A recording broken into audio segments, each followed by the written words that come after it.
Hello, everyone. Welcome into MLS Digest. I'm Camille here to preview week 4 of MLS action. And this weekend slate actually comes just before the dreaded international break. So let's just take a moment to appreciate that before we get into some craziness in terms of difference in lineups in week 5.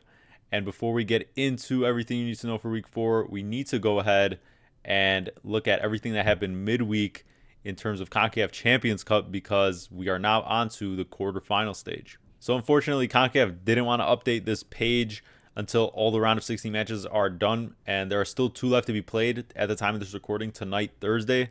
But we do know 6 of the 8 quarterfinalists, and specifically on that right-hand side, we know both of the quarterfinal matchups. In that top right quadrant, it'll be Club America taking on Cruz Azul. Cruz Azul took care of Seattle in that second leg at home handily. In the bottom right-hand quadrant, it'll be Tigres taking on LA Galaxy. Tigres took care of Cincinnati in that second leg, turned it around. Meanwhile, LA Galaxy turned it around after a 1-0 loss on the road in leg 1 to win 4-1 in the return leg. And moving over to the top left quadrant, LAFC just hung on against the Crew in that second leg. And they'll be waiting on the winner of Miami versus Cavalier. Miami's up 2-0 going into that second leg on the road. Very much expected to advance, but it still has to be played. But the big upset was in that bottom left quadrant with the Vancouver Whitecaps, who have started the season so well, continuing that form, going on the road to Monterrey. It wasn't actually at Monterrey's home stadium. I believe it was at Club Santos' stadium, this also in Liga MX, but went down 2-1 on aggregate with about 5 minutes into that second leg the other day and turned it around, made it 3-3 on aggregate, advancing on having more away goals. And so that's a huge upset. The Whitecaps move into that bottom left quarterfinal spot, and they'll wait on the winner of Pumas versus Alajuelense. But regardless of who advanced or not, most MLS sides involved in Champions Cup action this past midweek had to travel very far. In the case of LAFC, it was to Columbus and back before they get into week 4 on shorter rest. And then for the case of most other teams, most of whom also got eliminated, they had to travel to Mexico and are on shorter rest traveling back as well before week 4. So that's something to definitely take into account for those specific matchups. But of course, I'll be going over all 15 matchups of the weekend and get you updated on everything you need to know with lineup expectations, injuries, and everything else. But before I get into that, please make sure to like this video and subscribe to the channel if you haven't already. Your support goes such a long way towards helping this channel grow. One of 2 opening games on Saturday features the Red Bulls hosting Orlando. Neither of these teams won in week 3. Red Bulls picked up a 0-0 draw on the road against Atlanta, seemingly one of the best attacks in the league, but they shut it down.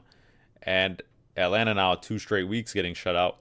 Orlando, on the other end, went to NYCFC and lost 2-1. I think they definitely deserve more from that game, honestly. I think it was a fairly even game. Equalized it, and then within minutes went back down again in the second half. But I think that came down more to some 2 howling mistakes by Galese. He has his moments of brilliance sometimes, and then those bad moments, and it feels like most of those bad moments come early on into seasons. That was the same case last season before Orlando really turned it around. But I'm not sure what the travel situation is here, but back-to-back games in New York, I would think they would stay or something like that.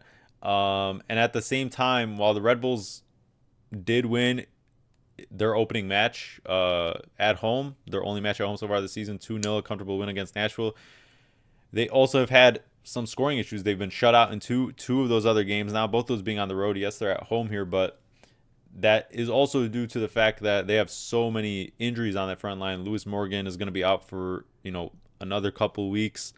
Sofo, who scored in that win against Nashville as a replacement option, didn't play last week. Probably not playing this week. They ran Julian Hall out there. Choupo-Moting, their DP, old signing, is not really playing as a true 9 because of their limitations and what they're going to stick to in terms of that formation with the wingbacks. And so I'm not really seeing too much separating these sides here outside the fact that Red Bulls at home usually, come away with these gritty 1-0, 2-0 wins. But Orlando, to me, despite the fact that, with Cartagena out for the season, and now Atuesta, it's looked very poorly from a defensive standpoint because they've given up 2 goals in every game. I think there were good signs from both Muriel and just this team where I think they deserved a point from last week, and I think they're going to play Red Bulls, seemingly tough. I don't think there's much separating these two teams, but I don't really like the attacks for either, despite, Orlando's probably it's probably a better chance that if Orlando loses this game, it's probably due to some sort of blunder. But I like what I saw. It was much better than the first 2 weeks with the Janssen back there. I think it just came down to some terrible, terrible goalkeeping by Galese. And I'm just betting on that, really not him having those glaring mistakes again. But at the moment, I just don't like, the ceiling at the moment for the Red Bulls attack. So I think Orlando gets out of here with a point, and I'm going to say 1-1. The second afternoon game alongside that Red Bulls Orlando game is Toronto hosting the Fire. And this is Toronto's first home game of the season, 3 straight away matches to start the season. They only picked up 1 point from those 3 and allowed at least 2 goals in all those games. So a lot of worrying signs for that defense. And for the Fire, it's 4 points through 3 games in the season, picked up their first win of the season, that one being away in a comeback win against Dallas. So 4 points for the Fire through 3 weeks, 1 point for Toronto. And Toronto's attack on the other end really hasn't been full strength or full first choice at the moment because Bryn Hildson, their number 9 signing, has been getting kind of, 30 minutes here. I think, a half in the last game. So will he go like 60 minutes in this one, get a start maybe? And then at the same time, while Bernadeschi's been fit and ready to go, Insigne has been catching up in terms of fitness and training, and he has been training the past couple of weeks, but hasn't even been included in the squad. It doesn't really seem like he's in favor with the new coach, and so we'll have to see how that situation, how that continues and progresses, but can't really expect him to go, based on that prior knowledge. But for the Fire, they have so many injuries, and that did not get better after that win against Dallas. Acosta, their defensive midfielder, one of the key guys in terms of being a leader, having that calmness in that area of the pitch that is much needed, and actually also being one of those main guys that, progresses the ball after winning it back to spring forward what is looking like a very, very high octane attack so far. He's out, and that's the final domino basically for what is already a decimated midfield that has been calling up Fire 2 products, one of those being Sam Williams, who has already featured in the past 2 games, and he can't feature anymore. The limit's been exceeded for that without the team having to offer him a first-team contract. And so we saw Pineda kind of filling in alongside Orejel as those 2 defensive midfielders, and that's probably the most likely, kind of formation we get out of the Fire here.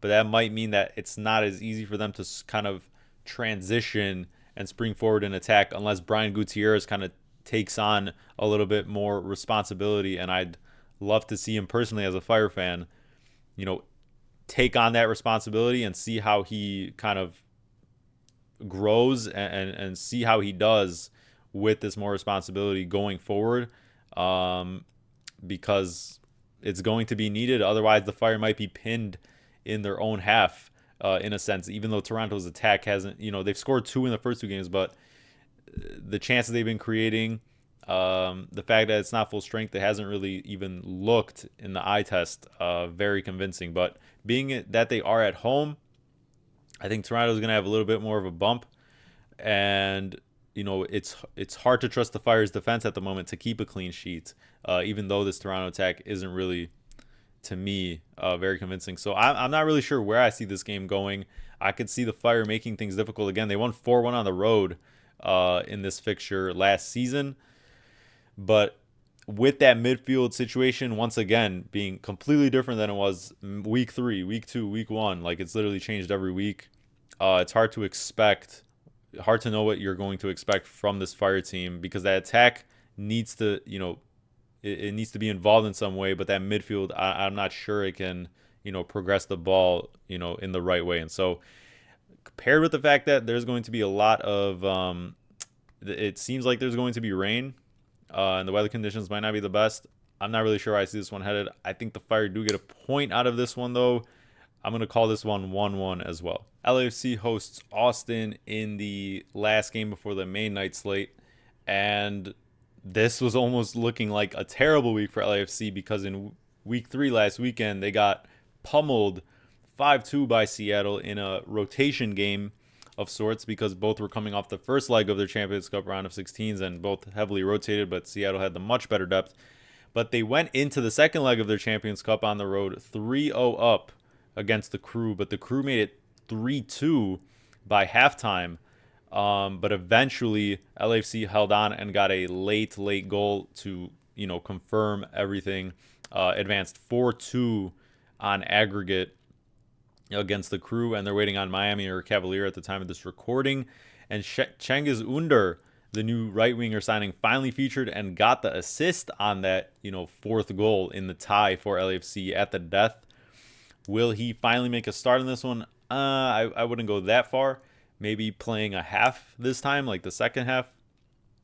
David Martinez probably starting on the right wing again or something like that. But still a very busy week for LAFC with double travel, going to Seattle, losing like that, going to Columbus, having to travel back for this one.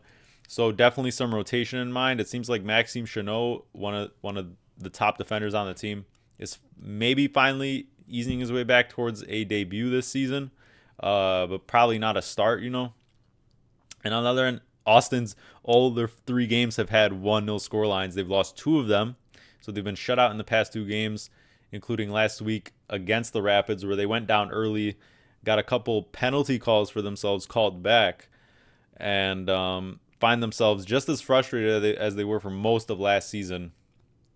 And to add even more injuries to that, 2 of their top defenders, Cascante and Dessler, one of their wingbacks, are injured for several weeks now, and it seems like it's going to take more and more time for this Austin team to really progress and be what many people expect to be, probably one of the top contenders in the West, especially considering this front line of 3 very big money signing DPs is not really fluid at the moment, and Nico Estevez has yet to figure out a consistent formula and method in terms of getting these guys chances and actually creating chances, and they just seem very, very predictable. So I think this is going to be probably a more low-scoring game. LAFC's defense, despite that 5-2 loss, is one of the top in the league, especially at home. They keep things very, very tight, and Austin at the moment just can't seem to unlock those types of setups. LAFC is going to counter, as we know, and so I'm going to lean towards probably like a 2-0 or a 2-1 win for LAFC. Charlotte hosts Cincinnati to start the night slate. Charlotte coming off a pretty bad looking loss to Miami on the road on last Sunday afternoon when Miami went down to 10 men and at 0-0. And right after halftime, Miami scored and held onto that lead. Charlotte's attack looked absolutely abysmal when it came down to, trying to break down any sort of low block. And the creation was just not there. It wasn't dynamic enough. Meanwhile, Cincinnati did win in week 3 at home against Toronto. So they've won both their home matches in MLS play. But they had to travel to Tigres midweek and got knocked out by them in the Champions Cup round of 16. They lost 3-1 in that return leg, so they're out of that competition, and now it's just MLS season to focus on ahead of, Leagues Cup in the summertime. But, played a full-strength lineup. They've had those extra 2 games in the meantime, and, even more extra games going back out of that in the round of 32 than Charlotte has, but specifically in the past week and a half.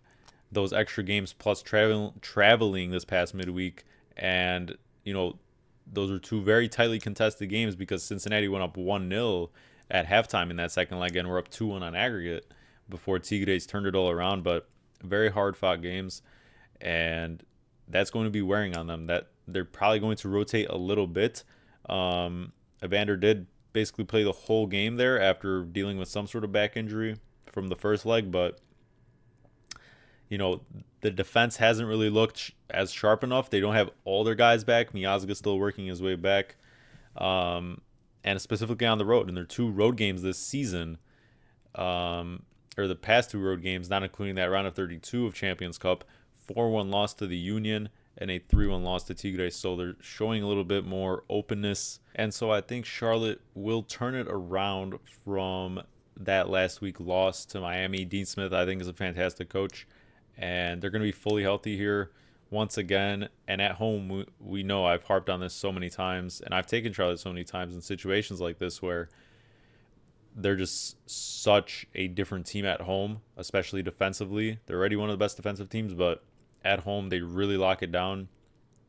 And Cincinnati is going to be on less rest. I think Charlotte's going to just out-effort them in every sense. Yes, Cincinnati has some crazy talented players such as Evander, such as Denke, who can kill you at any moment. But I think with the rotation, even if they do start, Evander as well has his moments of kind of switching off. And that we kind of saw that in the game against the Union. That midfield kind of gets overran sometimes, and Charlotte is most dangerous probably in transition. So while maybe Cincinnati being on less rest maybe tends for them to maybe sit a little deeper, I still think they're going to try and trade blows. But Charlotte's going to be the fresher team, and especially at home, I think they turned this one around after a bad loss last week. And I like the value here for Charlotte moneyline. That's where I'm going with for my first best bet. Charlotte moneyline at plus 125. I'm sensing something like a 2-0 or maybe 2-1. Maybe Cincinnati gets one, but I think Charlotte gets going from the beginning and has no trouble closing it out. I'd say something around 2-0 or 2-1 for Charlotte win. Moving on, it's DC United, who is still undefeated with 5 points through the first 3 games, hosting Montreal, who on the other side has yet to pick up even a point. And this terribly long road trip to start the season continues for them. The 4th straight game to start the season on the road. Atlanta, Minnesota, Vancouver, here, there, everywhere, and now back on the East Coast in DC. So, this team, this young team, is really under it early in Courtois' second year and looking for its first point. But I actually like Montreal's chances to pick up its first point in this match. DC United has been playing with fire in every game so far this season. As you can see by the score lines, have been giving up goals for fun, scoring goals sort of for fun. There's been a penalty call in each of their games, 2 for them, 1 against them. And Benteke has scored in every game so far as well for DC. But they're in very open games. They're giving up plenty of chances by the numbers as well. And they've ridden their luck at some points. Probably, didn't deserve a point against the Fire, but at the same time, rode their luck. They've been kind of all gas, no brakes, but at the same time, Montreal has not looked, I think, as terrible, as this start to the season suggests. Yes, they're going to be very, very tired compared to DC, most likely, but I like their options, and I think they will be getting a couple players back on kind of all 3 fronts. Players, like Piet, like maybe Campbell or Neal in that back line that, could be a bit of a boost to them. And I just think with the kind of variance in terms of the games that DC has had, I think it's just not going to fall their way. In terms of a win, I think this one ends in a draw, maybe like 1-1, 2-2. DC in that sense still staying undefeated, so a fantastic start considering where I personally, predicted them to finish at the end of the season. It's been a fantastic start for DC, but I think Montreal does enough to get the first point here, and I say 2-2. Next up, it's NYCFC taking on the New England Revolution. NYCFC coming off a 2-1 win against Orlando at home, its first win of the season. Meanwhile, the Revs just 1 point on the season and 0 goals scored through 3 weeks. And for my second best bet, I'm going with the under 2.5 in this game. We're getting to that plus 108 odds.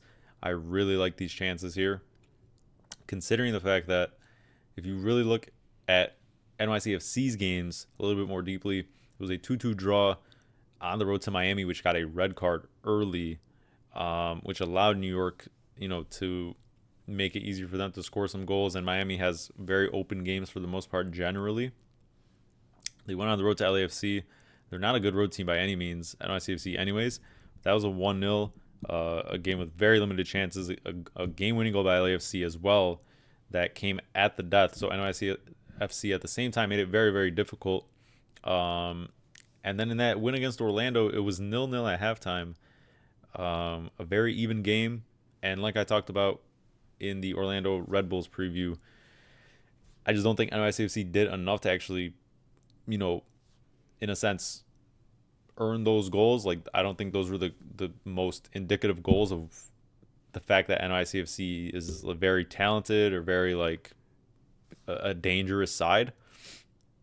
And on the other end, the Revs, I mean, scoreless in 3 games, but at the same time, they're still top 5 in terms of limiting teams to expected goals created. And so I don't think this attack, unfortunately, shows any signs under Caleb Porter of turning it around. I really want to believe in it, but it seems like his tactics are limiting this team's potential. And to add insult to injury, Campagna got injured in like 10 minutes into that game against the Union, and now they're running Urruti, who's basically an MLS lifer getting kind of passed around different teams, and not really a true 9, and not too dangerous of an option, obviously, in replacement. And it just doesn't seem like things are clicking, but the defense is there. And historically in this matchup, or just obviously as well, with NYCFC's home advantage at Yankee Stadium at this narrow baseball field, it just tends to lean towards lower scoring games. Away teams find it difficult to get comfortable, score. And so with New England also really struggling for points and goals, I think they're going to really make this as well, even though they've been great defensively, and their attack hasn't supplemented it. They're going to kind of make this very cagey, try to escape here with a point in some way, since they can't find a way to score at the moment, and try to make this, a 1-0, 0-0 type of scoreline. But I think NYCFC still has enough. I just think they're probably just the better team at the moment than New England. Being at home, they have that home advantage. I think they probably get it done, like a 1-0 or something. But at the same time, the lack of DPs, the lack of options at the moment doesn't really make me confident that this team can go out and blow out a team, especially a team like New England, who, despite not scoring goals, has looked capable and much better defensively this season with the signings they made. So I think this is going to be very cagey. NYCFC's last game just now at home, in my opinion, the scoreline was not indicative of the type of game it was, and the type of chances that NYCFC's attack created. And so, yeah, we're going with the under 2.5 in this one. NYCFC probably scrapes it out, but hard to really trust the side in what I expect to be a very scrappy game, with a Revs side looking for just some sort of point, maybe even a goal, or something like that. So, yeah, under 2.5 is the second best bet. Kansas City takes on Minnesota. Kansas City, one of 3 teams alongside Montreal and the Galaxy to pick up 0 points through the first 3 matches of this season, 3 losses to start this season. And Minnesota, back-to-back wins. All their games have had 1-0 score lines, but 2 of those going in their favor. And I just don't see this getting much better for Kansas City, especially in this matchup. Minnesota has a clear identity. They absorb pressure when it comes to playing probably against more talented teams that can actually possess the ball, distribute the ball around a lot. I'm not sure Kansas City can do that. But regardless, when going on the road, Minnesota is going to absorb pressure, wait on you to make a mistake, and they get on the break very, very fast.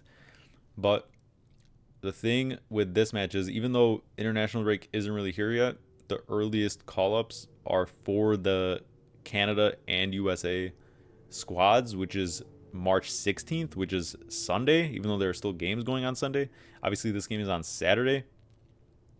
But you have the likes of potentially Olu Shea and Dane St. Clair a top striker option, and first choice goalkeeper. Like I just don't know because the odds are confusing to me, and because Kansas City is still a slight, home favorite, even though both are pretty good plus money. But it just doesn't make sense to me. Like I kind of want to wait for lineups because I was once again considering, just like last week, taking Minnesota as a draw no bet because that's basically like even or whatnot at the moment. And they got the job done against San Jose because I don't really see how Kansas City turns it around with a win. Maybe they get their first point in a game like this, but Minnesota to me is clearly the better team. And besides Rosales is pretty much full strength, but with those international break situations, like I don't know if these key players are going to get a full run the day before they have to report to camps. And so like it's kind of just with the odds that are getting to me because I would expect them to. Like I don't think it's that much of a problem since the camp is the next day, starts the next day, but their matches are the weekend following for the CONCACAF Nations League. But regardless, I think Minnesota at least gets a point in this one. I don't think that should be too hard of an ask. I think the talent difference is, especially if the first choice lineup is out there, like I think it should be, but we'll have to monitor it. I think Kansas City is horrendous. I think they're going to be, once again, like I predicted, one of the worst teams in MLS. It's not going to get much better. They have a few bright spots with Jovic, with Manu Garcia, but a lot of the same old guys, a lot of the same average MLS quality, not even players, and maybe the home bump gets them a point here with Minnesota being on back-to-back travel, having to go to the West Coast and now Kansas City. But if it's all full strength, I think Minnesota draw no bet will be another one of my best bets that I add. So definitely be on the lookout for that. But I'm predicting a 3-1 win to Minnesota in this one, considering or if these full strength lineups are as they should be. Dallas hosts Vancouver. Dallas lost after going up 1-0 against the Fire last weekend at home, and got a chance to redeem that with another home match here against the Whitecaps. The Whitecaps are perfect so far in MLS action. 3 wins to start, and like we mentioned, that unbelievable upset going on the road against Monterrey and turning that tie around on its head. And now they are in the Champions League quarterfinals, and they'll face either Pumas or Alajuelense. Still yet to be determined at the time of this recording, but fantastic start for the Whitecaps, but they're going to be dealing with probably a lot of rotation and some key injuries. We know Adekugbe, one of their wingbacks, has been out for a while after having a hamstring injury, and Ryan Gauld picked up a non-contact knee injury the other match day. So he'll only be out for a few weeks, but definitely out for this one. And at the same time, Jaden Nelson, with his own hamstring issues, he didn't feature in the past couple of games, including the most recent Champions Cup match against Monterrey. So his status is up in the air, and that leaves, not a lot of creative options. There's a lot of workhorses in that midfield, and the team obviously loves to possess the ball now, but from an energy perspective and a creation perspective, it's definitely going to be lacking in this match. But Dallas's defense, on the other end, really makes it scary at sometimes, because they probably should have put that game away against the Fire, but then allowed 3 goals in the final 10 minutes at home. But I think that Dallas attack at the same time is going to be all over this Whitecaps team. What they've accomplished already has been fantastic. And, just even if they lose this match, doesn't, take away from that or anything. It's only 1 week of MLS action, so you have to kind of take that all into account. Despite the fact the Whitecaps are the better team, having this schedule, especially for the Whitecaps, they have not been used to deep runs or consistency in other competitions, and so that's definitely going to take its toll considering those other key injuries. I'm favoring Dallas in this one. I don't think they get away with it without, probably giving up a goal or so. But I think Whitecaps suffer their first points dropped of the season. Maybe they scrape out a tie, but I'm going to go for a 2-1 Dallas win. Dynamo host RSL. Houston picked up its first point finally on the road against the Crew in a 0-0 draw. Meanwhile, RSL had chances to give San Diego its first loss in its inaugural season, but ultimately 2 stoppage time goals meant a loss for RSL at home last week. So 2 teams not in the best form. RSL does have a win in its belt against Seattle at home, but in their only away match so far this season, got blown out by San Jose in week 1. And the Dynamo definitely in better spirits since they picked up their first point. And, relatively healthy, bar maybe Escobar dealing with some issues, one of their wingbacks. RSL as well, pretty healthy, but it's a very young squad. And not the same level of quality as some of the youth they had before it left last season that was, absolutely killing it from an attacking, production standpoint. And RSL right now, top 5 in terms of, or bottom 5 actually, rather, in expected goals allowed, giving up plenty of chances. But Houston is basically bottom 5 in expected goals created. And, not really having that same possession as well. It's a Houston team that's very much a shell of itself with all the turnover in the roster. But I think Houston probably has the edge in this one. So I'm going to go for a 2-0 Houston win, but I'm not very confident about it. Either side, there are 2 teams I'm not very high on in general, but I think Houston's home advantage will make a little bit of a difference here. Plus Diego Luna, obviously the best player on RSL, has that USA camp coming up the day or so following that he has to report to. And so, I'm not saying he'll be rested or anything, but probably won't want to strain himself too much because he's been already snubbed last season from the Olympic roster or whatever it was. And, this is a big opportunity for him. So his head may be in another place. Plus, I just think this RSL attack or this roster in general is a little bit too young, lacking quality. Gonçalves and Marchuk have really been, not impressed me so far. They've missed some key chances in that San Diego game. And even though Houston's attack isn't really creating all that much anyways, I'm sure they'll find some scrappy kind of possession-based long passing sequence type of goal and then probably put it away. So I'm going to say 2-0 Dynamo. St. Louis hosts the Sounders, and St. Louis 3 clean sheets to start the season.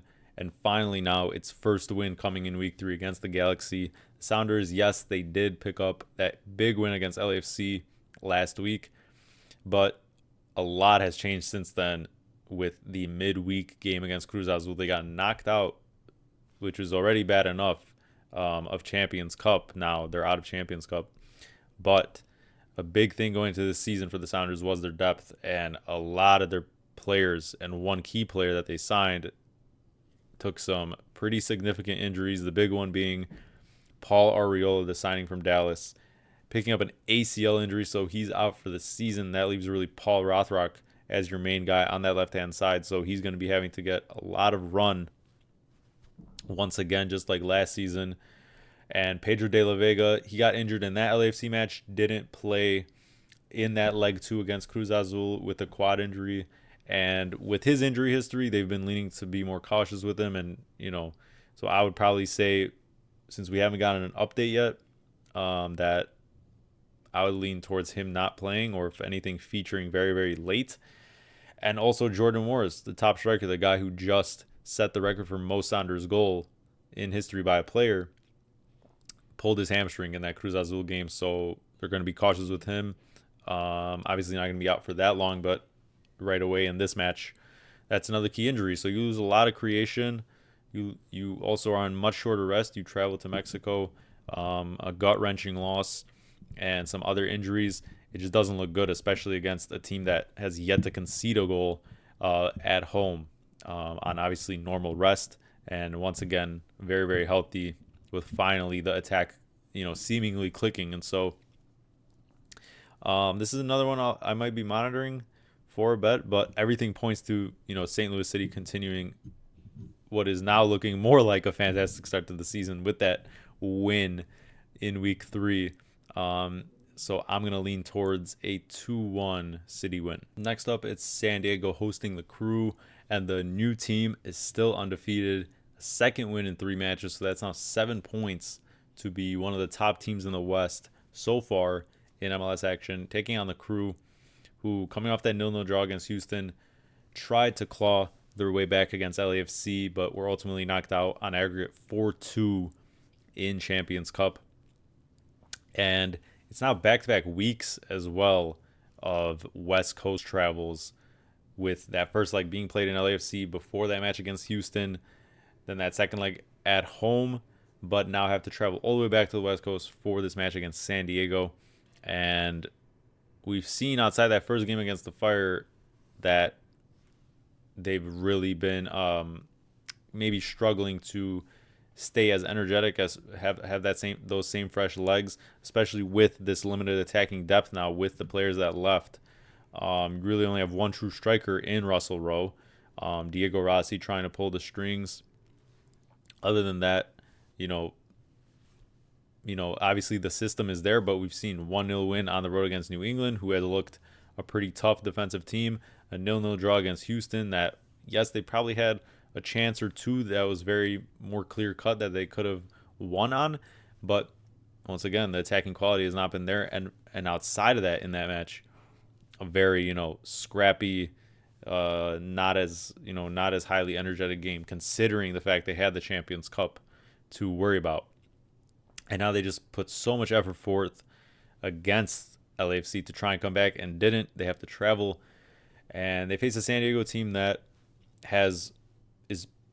this is basically 1 and 2 so far in terms of the two teams possessing the ball the most, playing with the ball, and they're just trying to keep control of the game, keep things calm. San Diego has only given up 1 goal so far in its first 3 matches, and has left it late on 2 occasions in terms of padding leads or earning results. And so I think it leans more towards an under here, and that's where I'm going for the third best bet. I'm taking under 2.5, which we're getting at plus 110 odds, which I really like.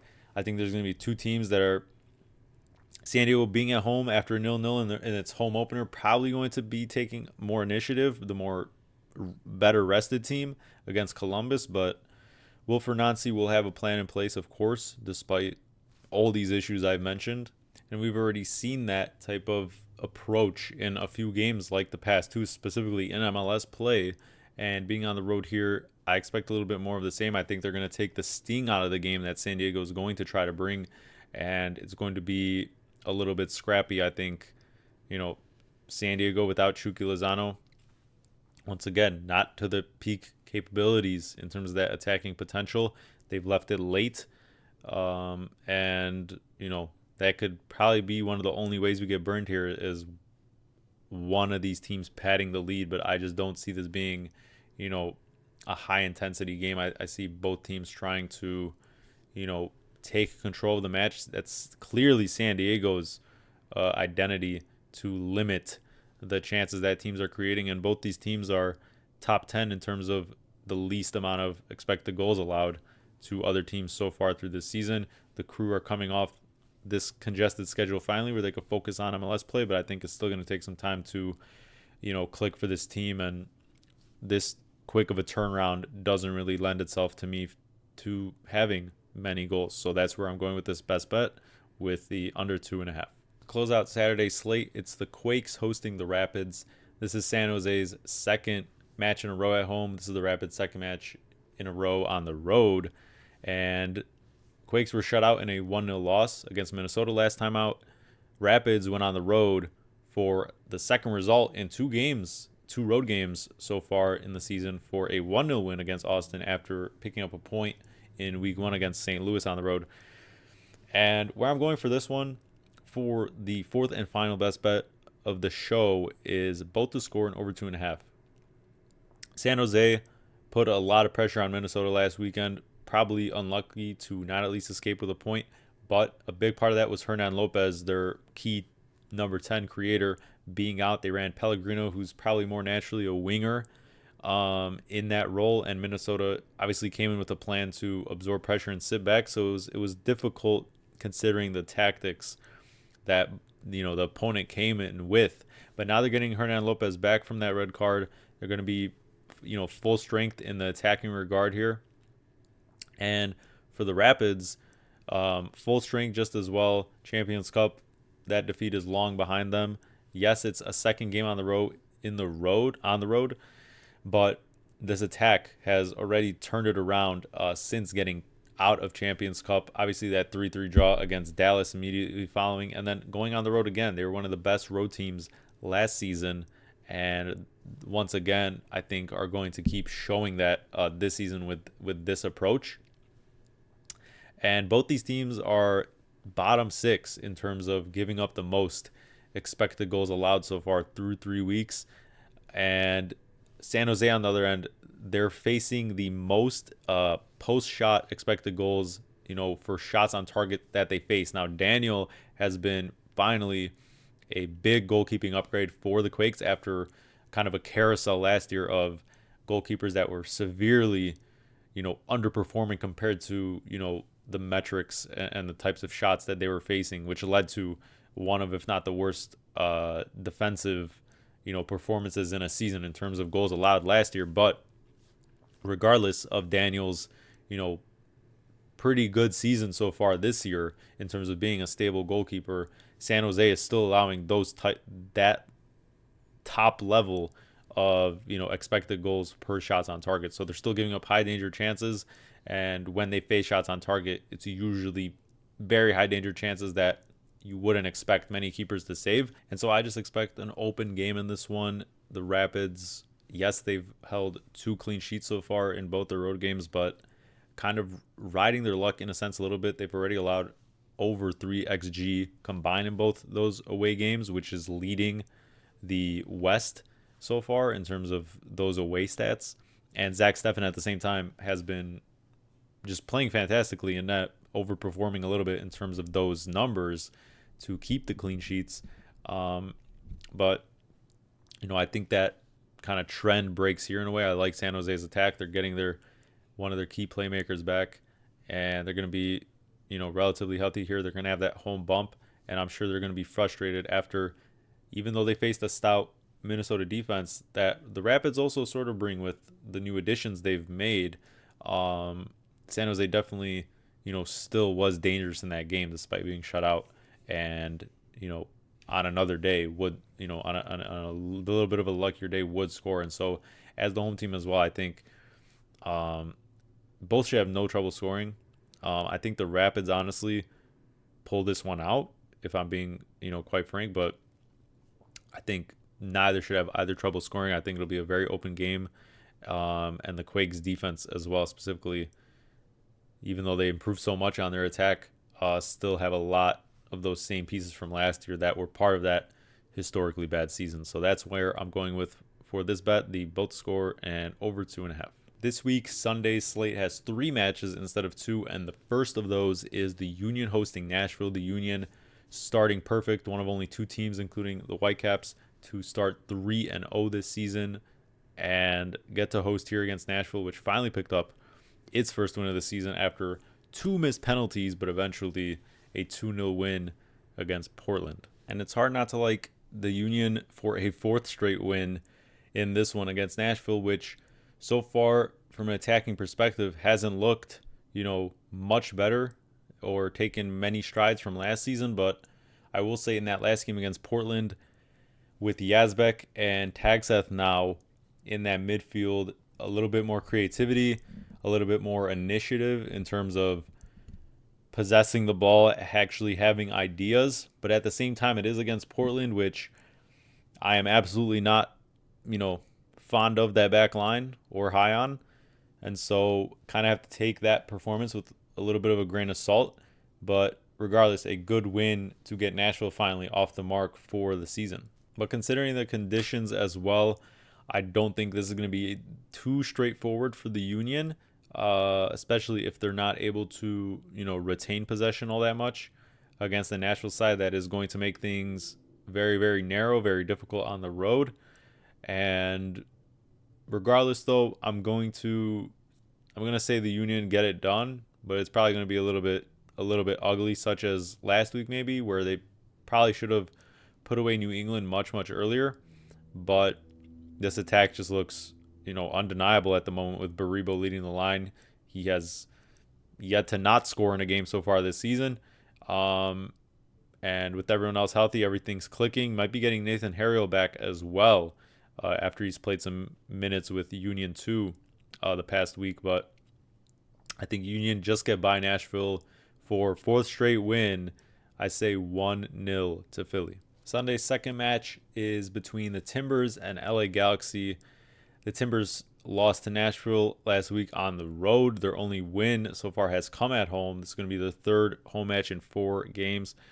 Meanwhile, the Galaxy, unfortunately, a terrible start. The first defending champions to start a season with 3 losses in a row, but salvaged all of that midweek, turning around the tie against Herediano, beating them 4-1 in the return leg after a 1-0 deficit entering that. So they're into the Champions Cup quarterfinals despite, a terrible, league campaign so far. And they have to face Tigres, but that'll be down the line in I think about 3 weeks or so time, towards the start of April. So a lot of time in between then, and to turn things around and potentially get Joseph Paintsel back by then, but not back for this game yet. And also dealing with a lot of rotation and playing a lot of young players as well for this one. Timbers did get Santi Moreno back. Jonathan Rodriguez, I think, still working his way back, so the attack got a little bit of a boost there. But once again, just can't trust this defense to really hold many clean sheets at home or not. And despite LA Galaxy struggling for attacking production, I think that win will definitely give them a boost of confidence. And this is not, like I said, I don't think it's a defense that's very hard to score against. It's very mistake prone and, shoots itself in the foot a lot. And if the Galaxy are allowed to get in transition, which I think they will be, for once, they're going to cause this team some trouble. So I think Galaxy pick up their first point, but I don't see it being a win. I'm going to lean towards something like a 2-2 draw in what is probably going to be another, not rained out, but very, very ugly kind of scrappy game because of the weather as well.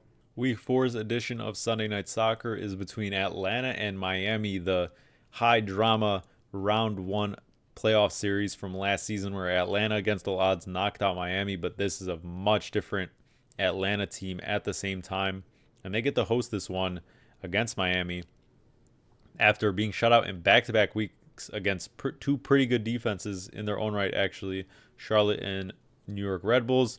Miami coming off another win, this time with 10 men against Charlotte. Currently, at the time of this recording, they are playing against Cavalier in Champions Cup round of 16, and they went into the second leg leading 2-0. It looks like they're going to advance actually at the right now, because it's mid-game at the time of this recording with how late I'm recording, but it seems like they're going to advance. Would be kind of crazy if they choke this lead, and they'll be playing LAFC in the Champions Cup quarterfinals, but Messi as well featuring in that second leg right now, getting subbed in for about half an hour or so. So also obviously had been training with the team recently, so should be good to go for this one. And this is Miami team seeking revenge from that playoff series. That Atlanta has really had Miami's number, but Atlanta could be missing a key player in Latte Lath, because after last weekend's game, he suffered concussion protocol earlier this week, and that usually takes about 10 days or so to clear. So that would be more time than, the time ahead of this match. So still hasn't cleared it. I don't think he will, unless something, out of the ordinary happens in terms of that chain of events for him to clear it so early. And at the same time, the backup striker, Tiare, hasn't been training either because of a quad injury the other day, or he didn't train the other day because of that. And so you have really no true striker options at the moment that have gotten at least a lot of playing time. You do have some other kind of players you could fill in there based on whatever reserves or youth, Atlanta too. So that leaves another question mark because you don't have a true target man up there. You do have everyone else basically fully ready to go. Finally got Amador back, the left back last game. But Miami's looking basically full strength in its own right with Messi back as well. Should be traveling for this one. And it should be electric regardless if Latte Las plays or not. I think this one finally turns it around for Atlanta from a scoring perspective at least, because Miami, it's hard to expect them to hold a clean sheet in really any match. They'll just, simply outscore you, get a couple goals in there first. But I think this one's going to be finally a Sunday Night Soccer where we get a true banger with a back and forth game. But still, though, there has been not a single Sunday Night Soccer team to win that's been the home team. And so I don't really like Atlanta's chances here, actually. Considering a full-strength Miami side, it could be tight, considering the history. It's just been the way it's been. But I'm going to lean towards Miami to get this one done, continue their fine form. Even though they had to travel to Jamaica midweek, I'm not really sure they had needed too much energy to hold on to this lead and advance. And so I think Atlanta as well, if they play too openly, is going to get burnt. And so I'm leaning towards a 3-1 win on Sunday Night Soccer for Miami, the second win in the second time Miami's been on Sunday Night Soccer already. Thanks for tuning in, everyone. Let me know what your favorite matches of this slate are and what some of your predictions are. And if you're interested in the best bets at all, best of luck if you're tailing or not. If I have any more picks, I'll post those on the Twitter at MLS Digest. So be sure to look out for that if interested. And once again, please make sure to like this video and subscribe to the channel if you're enjoying this content. It really helps the channel grow and help me get out more weekly content for you guys. So in the meantime, enjoy this week 4 slate, and I'll see you guys in the next video.